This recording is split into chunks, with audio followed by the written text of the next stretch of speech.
solo corre. Es capaz de atravesar paredes o de volverse duro como una roca. En esta nueva temporada de Los Protegidos, Maxi Iglesias da vida a Ángel, un chico con muchas habilidades, entre ellas las de sembrar la duda y los celos. ¡Que no me gusta ese tío y punto! Pues a mí sí me gusta. Él ayuda a ella a mejorar y a controlar más sus poderes. Entonces surge un sentimiento de complicidad y de cariño que se confunde, entonces es como un poco, por favor. Nuevo triángulo sentimental, mientras que otras relaciones se estrechan. Dame un beso. Mario y Jimena, entre investigación e investigación, Hemos descubierto túneles, una pared, un gato. irán acercándose cada vez más. Llegamos a un momento en que dormimos los dos en la misma cama.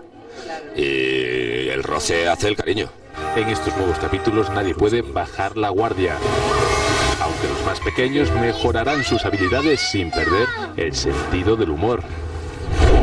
Dijeron que tenía que apretar mucho la mano y a mí se me quedaba sin sangre, me cortaba la circulación y decía, pues Dios, dame sangre, algo me hago. Que no te vea no significa que no te oiga.